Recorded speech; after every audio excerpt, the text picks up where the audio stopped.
नमस्कार दोस्तों, जय श्री कृष्ण। हर हर महादेव, ओम नमः शिवाय। अगर आपकी नींद भी सुबह 3 बजे से 5 बजे के बीच खुलती है तो जानिए इस वीडियो में कि ऐसे में आपको क्या संकेत मिलते हैं। साथ ही हम आपको बताएंगे कि ऐसे में आपको क्या एक काम जरूर करना चाहिए। अगर आप वो काम नहीं करते हैं तो अपना ही नुकसान कर बैठते हैं। इसी के साथ मैं आपको बताऊंगी ऐसे संकेत जिनसे आप जान सकते हैं कि भगवान आपसे बहुत खुश हैं और जल्द ही अब आप मालामाल होने वाले हैं। तो पूरी जानकारी के लिए इस वीडियो को अंत तक जरूर देखिएगा। दोस्तों, सच्ची श्रद्धा से कमेंट्स में जरूर लिखें हर हर महादेव, राधे राधे। दोस्तों, इंसान की किस्मत चमकने से पहले ऊपर वाला ये 3 संकेत जरूर देता है। हो सकता है इनमें से कोई एक संकेत शायद आपको भी मिला हो। तो आइए देखते हैं। दोस्तों, पुरानी कहावत है, जब भी ऊपर वाला मेहरबान होता है तो दौलत छप्पर फाड़ कर देता है। भगवान का साथ और इंसान की मेहनत अगर दोनों मिल जाएं तो उस व्यक्ति को बुलंदियों को छूने में देर नहीं लगती। लेकिन क्या आपको पता है, भगवान भी व्यक्ति के कामयाब होने से पहले ये संकेत जरूर देते हैं। आपको बता दें, ऐसा हम नहीं कह रहे हैं बल्कि ऐसा पुराणों में भी कहा गया है। जब भी किसी व्यक्ति के अच्छे दिन आते हैं तो ईश्वर उसे यह संकेत जरूर देते हैं। आप भी जान लीजिए क्या आपको मिले हैं ये संकेत। चलिए जानते हैं। लेकिन दोस्तों से पहले आपसे रिक्वेस्ट है कि वीडियो को लाइक करें, अपने दोस्तों के साथ शेयर करें और अगर आपने अभी तक चैनल को सब्सक्राइब नहीं किया है तो सब्सक्राइब करके बेल आइकॉन जरूर प्रेस करें। दोस्तों, नंबर 1, अगर किसी व्यक्ति की नींद अचानक से बार बार रात में 3 बजे के बाद खुलती है तो इसे मामूली बात न समझें। यह संकेत बहुत ही शुभ माना जाता है। ऐसा माना जाता है कि रात के 3 बजे के बाद देवी देवताओं की शक्तियां जागृत हो जाती है जो आपसे बहुत कुछ कहना चाहती है। ऐसे में आपका बार बार 3 बजे के बाद उठना कामयाब होने का संकेत है। वहीं रात के 3 बजे के बाद देवी देवताओं से मांगा हुआ वरदान कभी भी खाली नहीं जाता।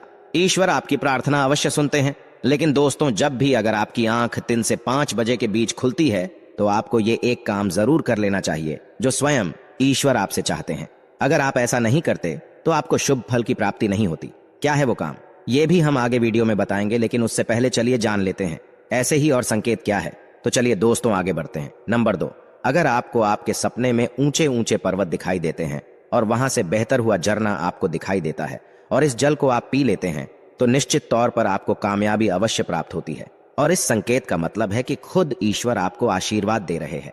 नंबर 3, शास्त्रों के अनुसार अगर आपके सपनों में देवी देवता दिखाई देते हैं तो ये बहुत ही ज्यादा शुभ माना जाता है।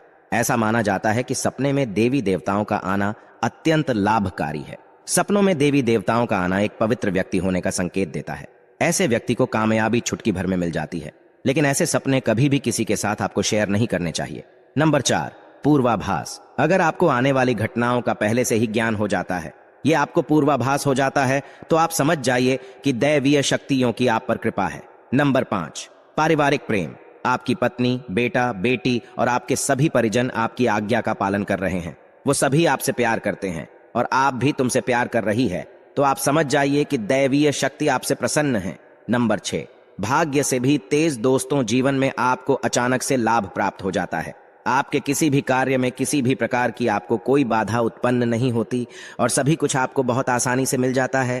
तो आप समझ जाइए कि दैवीय शक्तियां आपकी मदद कर रही हैं। दोस्तों, नंबर 7, सुगंधित वातावरण का एहसास। अगर कभी कभी आपको यह महसूस होता है कि मेरे आसपास कोई है या आपको बिना किसी कारण ही अपने आसपास सुगंध का एहसास हो तो समझ जाइए कि आलू की शक्तियां आपके आसपास ही है और आपकी मदद करना चाहती है। नंबर 8, सुहानी हवा आप पूजा कर रही है और अगर आपको लगे कि अचानक सुहानी हवा का झोंका आया है या शरीर में कुछ अचानक दौड़ता सा प्रभाव महसूस हुआ हो जो कि पहले कभी भी ना हुआ हो तो समझ जाइए कि देवी या देवता आप पर प्रसन्न है। दोस्तों, नंबर 9, ठंडी हवा का घेरा। भूमि पर रहते हुए भी कभी कभी आपको यह एहसास हो कि मेरे आसपास बादल या ठंडी हवा का एक पुंज है जिसने मुझे घेरा हुआ है, तो आप समझ जाइए कि आलू की क्या दिव्य शक्तियों ने आपको घेरा हुआ है। ऐसा अक्सर बहुत ज्यादा पूजा पाठ करने वाले व्यक्तियों के साथ होता है। दोस्तों, नंबर 10, रोशनी का पुंज। अचानक ही आपको तेज रोशनी का पुंज दिखाई दे जिसकी आप कल्पना भी नहीं कर सकते। ये आपको अचानक ही कानों में मधुर संगीत सुनाई दे और आप आश्चर्य में रह जाए कि यहाँ आसपास तो कोई संगीत बज ही नहीं रहा, फिर भी वो आपके कानों में सीटी बजने की तरह सुनाई दे, तो आप समझ जाइए कि दैवीय शक्तियां आप क्या आसपास ही हैं और आपसे बात करने की कोशिश कर रही है। ऐसा अक्सर उन लोगों के साथ होता है जो निरंतर ही अपने इष्ट देव का मंत्र जप करते रहते हैं।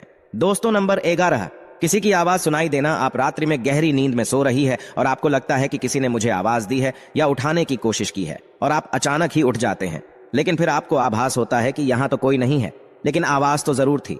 ऐसा आपके साथ कई बार हुआ हो तो आप समझ जाइए कि आप पर किसी अलौकिक शक्ति की मेहरबानी है। ऐसे में आप हनुमान जी का ध्यान करें और धन्यवाद करें।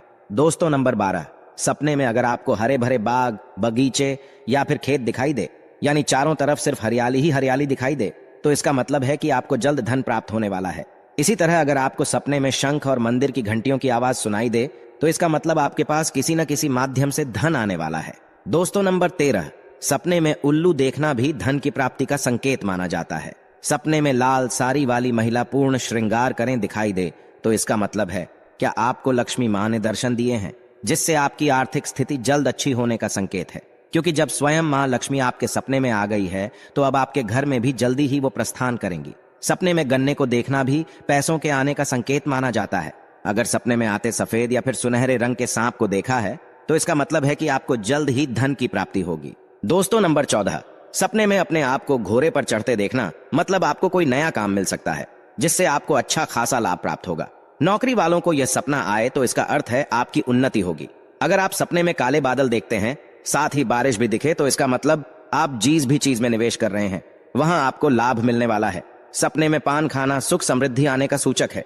दोस्तों नंबर 15, स्वप्न में अगर आपको छोटा बालक ठुमक ठुमक कर चलता दिखाई दे, तो इसका अर्थ है कि आपको जल्द ही कहीं से धन मिलने वाला है। सफेद कमल, लाल कनलकित की चमेली, चांदनी और गुलमोहर के फूल सपने में दिखाई देना निश्चित ही भविष्य में अपार धन संपत्ति के आने का संकेत है। नंबर 16, रात में अचानक ही एक क्षण के लिए बांसुरी या घंटी की आवाज का आना भी शुभ संकेत होता है। माना जाता है कि ऐसी आवाज आने का मतलब है आपके घर में देवताओं का आगमन हो रहा है। ऐसे में हरि नाम को बोलते हुए सो जाइए। इस बात का ध्यान रखें कि आपको जिस किसी दिन ऐसी आवाज सुनाई दे या कोई भी इस तरह का आभास हो, तो आप उस सवाल का पीछा ना करें। इन आवाज के बारे में सिर्फ अपने परिवार या किसी बुजुर्ग को ही बताएं। किसी बाहरी व्यक्ति को बताने से इसका प्रभाव कम हो जाता है और इससे मिलने वाला लाभ आपको नहीं मिलता।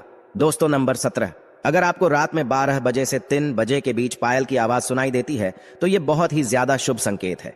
ऐसे में आपको डरना नहीं चाहिए। कई लोग इसे नकारात्मक शक्तियां से जोर कर घबरा जाते हैं और उठकर घर में लाइट जला देते हैं, जबकि ऐसा करने की कोई जरूरत नहीं है। अगर आपको ऐसी आवाज सुनाई देती है, तो ये नकारात्मक शक्तियों का संकेत नहीं है। इस समय अगर पायल के चलने की आवाज आ रही है, तो इसका मतलब है कि आपके घर में मां लक्ष्मी का आगमन हो रहा है। ऐसे में आप उस समय भयभीत होने की बजाय प्रसन्न हो जाइए और मन में मां लक्ष्मी का ध्यान करके इच्छा अपनी जाहिर करके सो जाइए।